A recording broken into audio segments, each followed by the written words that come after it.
चलिए अब चर्चा को आगे बढ़ा लेते हैं और अब बारी आती है मंगलवार के दिन अपनी बिगड़ी बनाने की। जी हाँ, तो पंडित जी, मंगलवार के दिन कौन सा जो पाठ है हमें शत्रुओं से बचा सकता है, हमें निरोगी काया दिला सकता है और हर तरह से हमारी रक्षा कर सकता है? संकट से हनुमान छुड़ावें, मन क्रम वचन ध्यान जो लावें। हनुमान चालीसा का नित्य पाठ हनुमान जी को मनाने के लिए सबसे सरल उपाय है। मैं अपने अनुभव की बात बता रहा हूं। बंधन में पड़े हुए लोगों की, जो लोग किसी कारणवश जेल में अवरुद्ध हैं और गुनाह नहीं है फिर भी जेल के सलाखों के पीछे हैं, जमानत नहीं हो रही है, मुकदमे से छुटकारा नहीं मिल रहा है, कम गुनाह पर भी बड़ी कठिनाई हो रही है, ऐसे सभी लोगों को हनुमान चालीसा का 100 पाठ मंगलवार को करना चाहिए। यह 7 बार पाठ कर जोई, छूटे बंदी महासुख होई। जानते हैं, हनुमान चालीसा का पाठ सिर्फ इसलिए नहीं होता कि बंधन छूट जाएगा।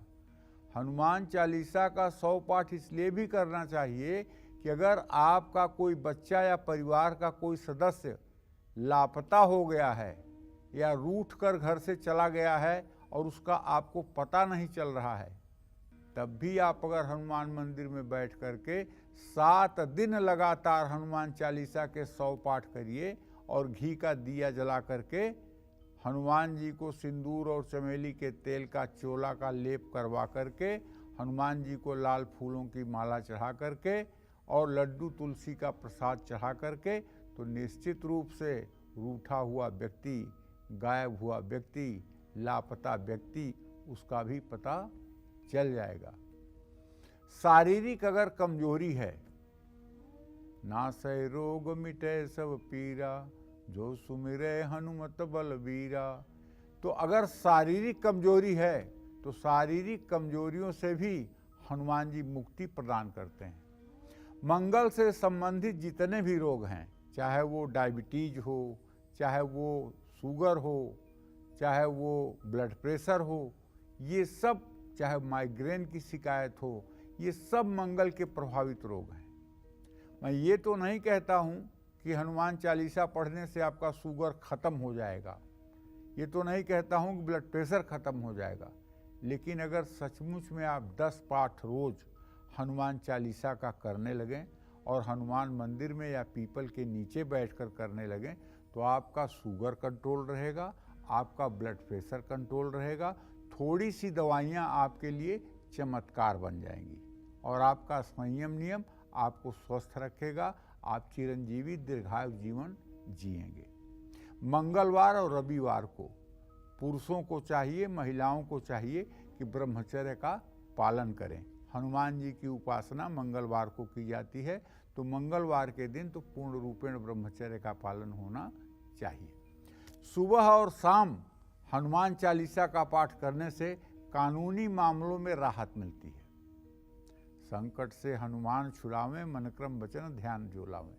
हनुमान चालीसा के पाठ के बाद बजरंग बाण का पाठ करने से सहस्रा बाहु की तरह भी अगर शत्रु है, अर्थात ये बहुत बड़ा शत्रु है, तो वह भी शत्रु पीड़ा से व्यक्ति निजात पा जाता है। व्यक्ति आजीवन दूसरों के षड्यंत्र से बचा रहता है। गठिया, वात, सिरदर्द, कंठ रोग, डायबिटीज, रक्तचाप, जोड़ों के दर्द से अगर आप परेशान हैं तो 21 या 26 दिनों तक हनुमान बाहु का पाठ करिए।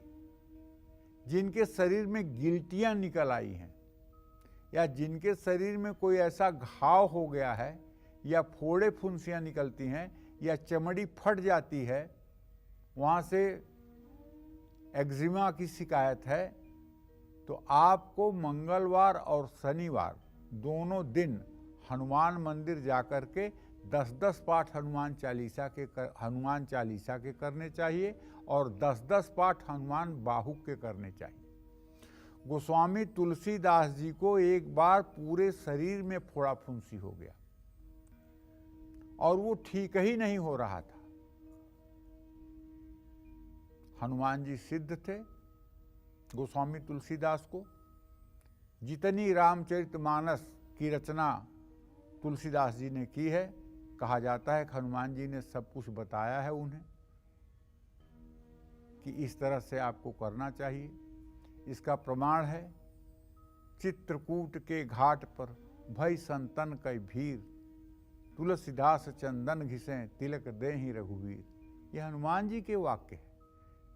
चित्रकूट में बैठ करके नदी के किनारे तुलसीदास जी चंदन घिसते थे, राम लक्ष्मण आकर चंदन लगवा कर चले जाते थे। तुलसीदास जी पहचान नहीं पाते थे। हनुमान जी से कहते थे कि आप प्रभु श्री राम के दर्शन नहीं करवा रहे हैं। हनुमान जी कहते थे, अरे मैं वो लोग तो आते हैं, चंदन लगवाते हैं, चले जाते हैं। बोले अच्छा ठीक है, तो आप मुझे बताइएगा कब आते हैं। तो जब आए तो तोते के रूप में हनुमान जी ने कहा, चित्रकूट के घाट पर भई संतन कई भीर, तुलसीदास चंदन घिसे तिलक देहि रघुवीर। उस समय प्रभु श्री राम को चंदन लगा रहे थे तुलसीदास जी, चरण पकड़कर बैठ गए और उनको दर्शन मिल गया। तो कुल मिलाकर कहने का मतलब ये है कि यदि आप फोड़ा, फुंसी और किसी तरह के घाव से पीड़ित हैं तो आपको मेरे कहने से हनुमान बाहुक का 7 बार पाठ 40 दिनों तक हनुमान मंदिर में बैठकर करना चाहिए। यदि असाध्य से असाध्य घाव है, वो भी छोटी से छोटी इलाज के तहत ठीक हो जाएगा। शनिवार हनुमान मंदिर जाकर हनुमान चालीसा का पाठ करना चाहिए। हनुमान जी को गुड़ और भीगे हुए चने का भोग लगाने से भी घर में सुख शांति रहती है। और हनुमान जी की उपासना तो आप समझ ही रहे हैं, कलयुग में हनुमान जी से ज़्यादा कोई प्रत्यक्ष देवता नहीं है। उसका उदाहरण इस समय आपको बागेश्वर धाम वाले धीरेन्द्र कृष्ण शास्त्री हैं। हनुमान जी की उनके ऊपर कृपा है। आप देखिए किस तरह से आपकी मन की बातें वो जान जाते हैं, किस तरह से उनका आशीर्वाद फलीभूत हो रहा है। वो सिर्फ हनुमान जी की कृपा से संभव है। हनुमान जी कलयुग के प्रत्यक्ष देवता हैं और जो भी व्यक्ति हनुमान जी की उपासना करता है उसके जीवन में ऋण, रोग और दरिद्रता का कोई स्थान नहीं होता है। जय मां विंध्यवासिनी।